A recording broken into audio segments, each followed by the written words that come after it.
Hello and welcome back to Bits and Bobs. Today's video is going to be a bit of a longer video as we'll be doing a beginner's guide to coin collecting, including all things from identifying coins to coin names and what parts of the coin is what. So without further ado, please do enjoy the video. We will each be hosting a part of this video, so it'll be in 3 parts. Charles will host how to identify your coin. Max is going to host the coin terminology part, so what part of the coin is called what.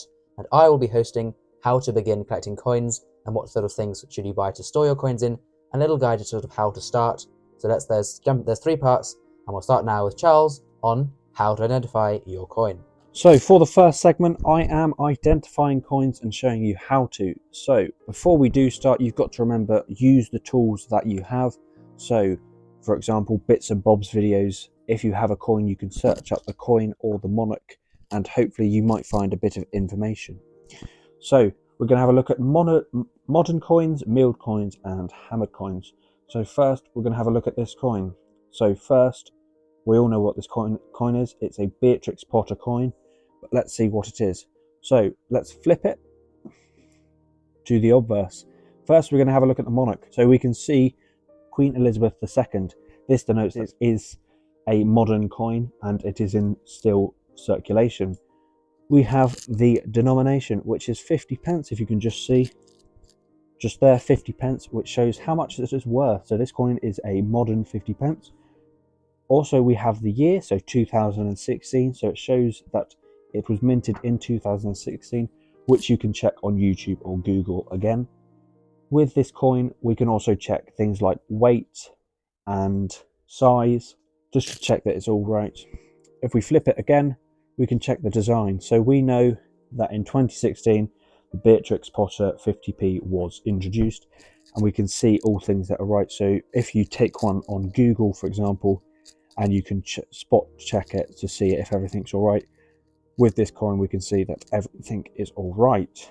So this we know is a modern 50p piece with the Beatrix Potter design. So we'll have a look at milled coins. Here's a milled coin. So yet again we can use YouTube or Google again to identify. So some things to look for is the date. So if we flip it around, the date, we can just see at the bottom 1845. So this shows that it is a old milled coin from the reign of Queen Victoria, which is proven by Queen Victoria here, the young head design, and also here we have the monarch's name of Queen Victoria. So we can also have a look at the size and weight. The size and weight of this coin will show us the denomination and also the composition of the metal. So we know that this is 925 sterling silver, which also adds to the pricing of the coin. And we can also see that we have some lettering on this coin, which is another thing you can Google to identify the coin. And then last but not least, we have hammered coins. We know that these coins are very thin, so we can have a look at the width and we can see it's very thin compared to this milled coin and also compared to the 50p. We also know rough weights, so size and weight can equal the denomination. So this is a groat for the size and the weight. We can have a look at the design as well. So we know that old hammered coins have either a long cross, which we have here, or a short cross design. This is shown in the long cross here, which helps protect the coin. Another thing we can look at with hammered coins are monarchs. So here we have an Edward IV groat, but we can read the name and then we can Google that and then match the name with the coin and the year of this coin's mintage. So if we zoom out, we can recap what we've quickly gone through on this quick 4 or 5 minute bit. So on all coins, we want to have a look for 3 things on all of the coins, which are the monarch, so the monarch on the coin, and this matches with the date. so making sure the monarch and the date is right.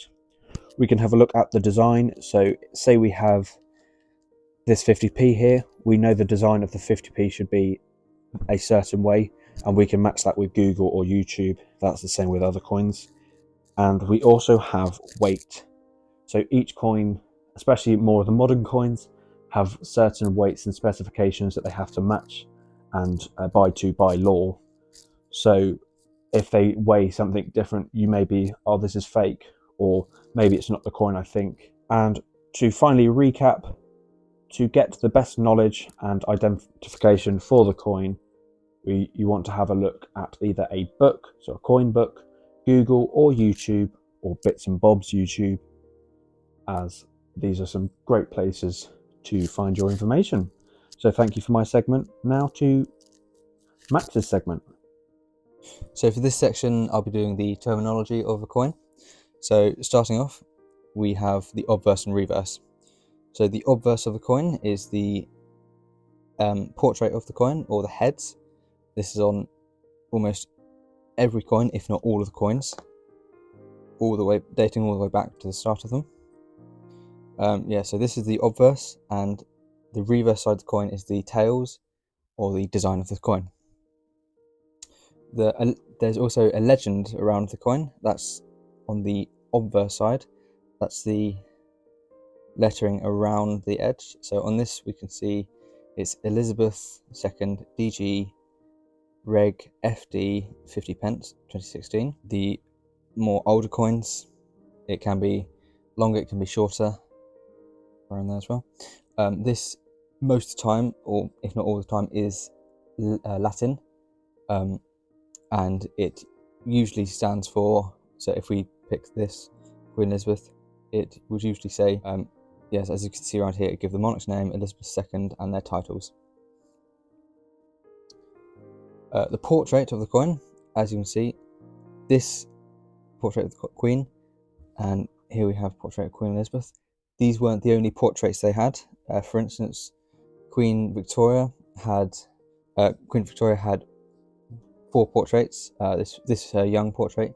She had young, Gothic, Jubilee, and Veiled. They're all different portraits that she had on her coins throughout her reign.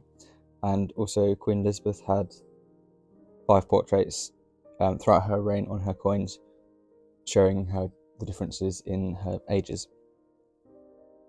Another terminology for coin is milling or reading. Same thing. You can see you can see tiny bumps along the edge of this coin here. That's the milling or reading. That's for when that was to stop people in the old days clipping or shaving the silver off of coins to make a bit of money. So the bank could see if the coin didn't have these little bumps, someone had shaved it off, and therefore it couldn't be exchanged. Now, reading of a coin, we still have that on our coins. These little bumps, little lines across the edge of a coin, as you can see here.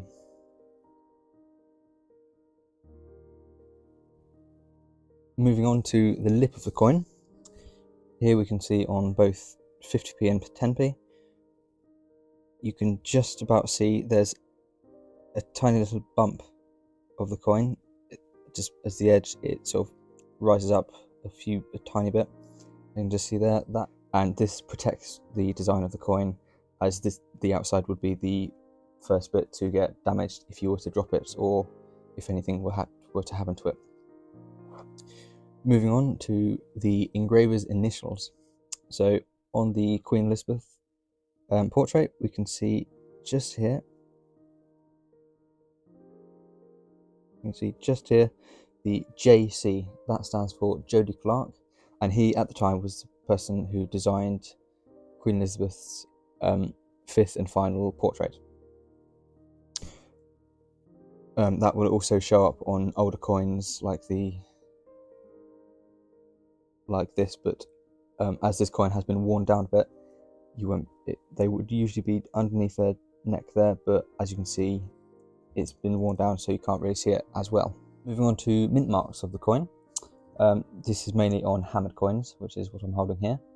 As you can see here with the tiny cross there, that's the mint mark. this shows the dates of the coin, or the wide area of dates, and where the coin was minted, as this was cheaper to put on the coin than to change the date every year, as this would have been kept for a couple of years, and they would have changed it after every few years or so. So now moving on to the meaning of the mintage. So this Beatrix Potter, for example, has around 6.9 million mintage.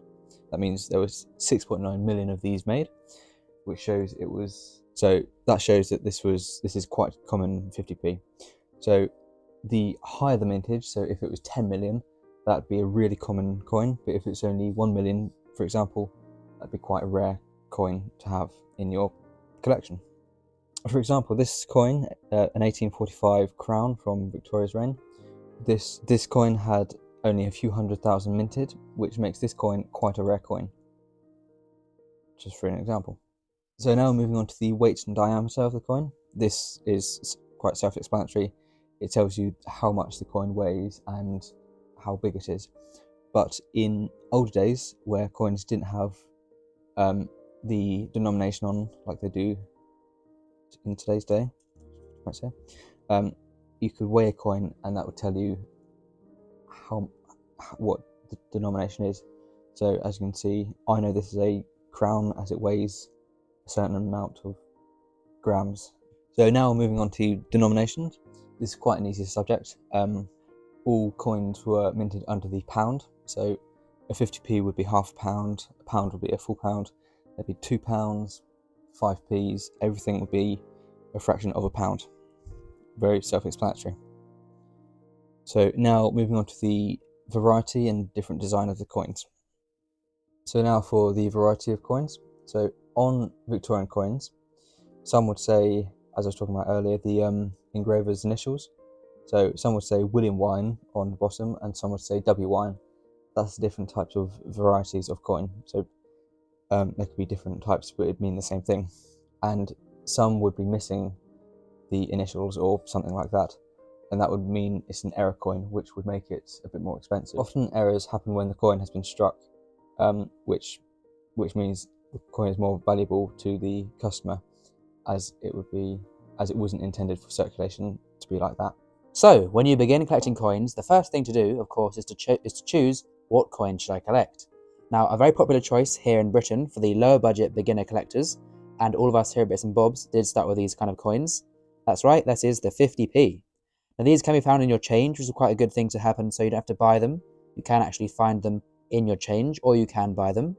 Most of these are very low value. For instance, this one here is only worth maybe like £1 or so, maybe even less. And of course, if you find it in your change, technically you get it for free. Now, you can look to complete the set of 50p's, but also some collectors prefer older coins. Of course, these are quite new. This is less than 10 years old. But this coin here, for instance, embodies a sort of industrial empire age of Britain, so there's some great history behind this. Of course, at this time this coin was made, this is a large crown under Victoria's name, Queen of the world and the empire, a big bit of sterling silver. There's some great sort of history to this coin, so some collectors prefer history and age with their coins. Now, of course, along with that, there does come what denomination you want. So this is a crown, obviously, the largest silver, but as you can see on screen, there are many denominations of old coin, from copper coins, such as the farthing and the penny, to silver coins, like the half crown and shilling. And there is also one thing to bear in mind: this is very expensive, but the metal of the coin will influence the price, depending on your budget. So, of course, a silver coin is worth more than a copper nickel coin, and of course, gold coins are the most expensive. Now, some collectors prefer to get coins that are hammered. So these coins here are made by machines, but this one would have been made by hand. This is an old Edward IV groat, as you can see here. So some collectors will prefer older coins if they're really into the history side. Probably not so much the design side, as all the designs from hammered times are very similar, but they would collect for the history. So you have to decide when beginning your coin collection, are you a typeset collector, so wanting just one of each design? If you're a date run collector, then I would advise not going for sort of hammered coins, as they don't really have dates, and going for sort of more modern coins where you can get one of each date. And if you're a really high budget collector, you could collect maybe sovereigns, and if you want to just collect on the side as a little hobby, maybe I'd go for the 50p. And I'll show you now where to store these coins. When it comes to storing coins, there are three main ways. We have firstly the coin book. Now beware of this, as they are a good way to see your coins, and many beginner collectors use these books, but most of these are made with PVC and will after a few years turn your coins green. So I would advise not using coin books. I prefer, and as many collectors prefer, coin trays. They are a bit more expensive as they are nice felt trays. However, it is a good investment for any collector, as these trays can be a great way to display your coins, to see them, especially if you're doing date runs. You can line them all up in date order, or if you're doing a typeset, in different monarchs order and all that kind of thing. You can store them in the way you want and know that they're safe. For extreme safety, we have coin slabs, the professional way to store coins. These will keep your coins completely safe from any scratches, any rattling around, any damage, any dirt, anything, and can be kept then even further in safety by getting a coin slab box. So these are the three main ways, and similar to slabs, there are capsules for those looking to get their coins in and out, as most capsules cannot be opened for extra security. So there we go. Comment down below any extra info for helping beginner collectors, and of course as well, please subscribe to the channel if you've enjoyed. Thank you for watching, and we'll see you again soon for some more coins in the future on Bits and Bobs. Goodbye for now.